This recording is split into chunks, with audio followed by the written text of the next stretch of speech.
এরা ধর্মকে ব্যবহার করে নিজেদের স্বার্থ রক্ষা করার জন্য। এদের একটাই পরিচয়, এরা মিথ্যাবাদী।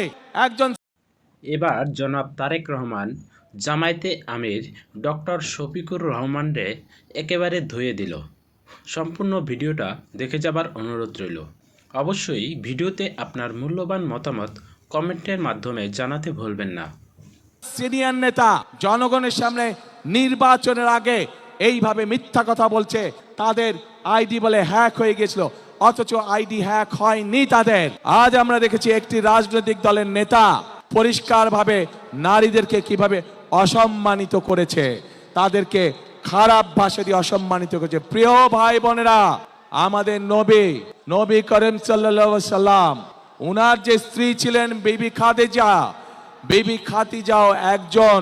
বিবি খাদিজাও ছিলেন একজন কর্মমুখী মহিলা। উনি ছিলেন একজন মহিলা ব্যবসায়ী।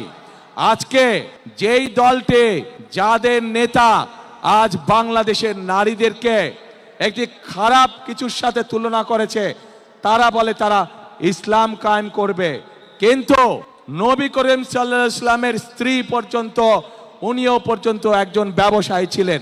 তাহলে আজকে কোথায় গিয়ে দাঁড়ালো বাংলাদেশের নারী সমাজ তথা তাবৎ পৃথিবীর নারী সমাজকে কিভাবে অপমান করা হলো?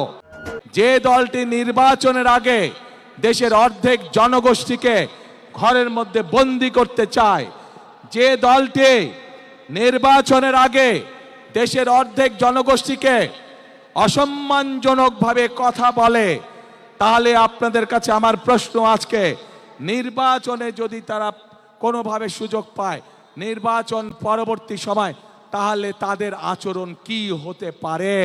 কাজেই প্রিয় ভাই বোনেরা, এরা শুধু নিজের স্বার্থের কথা বোঝে, এরা ধর্মকে ব্যবহার করে নিজেদের স্বার্থ রক্ষা করার জন্য।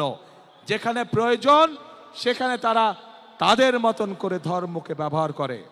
আমরা গতকাল দেখেছি, যখন এই কথা বলার পরে তীব্র সমালোচনা শুরু হলো নারী সমাজ থেকে,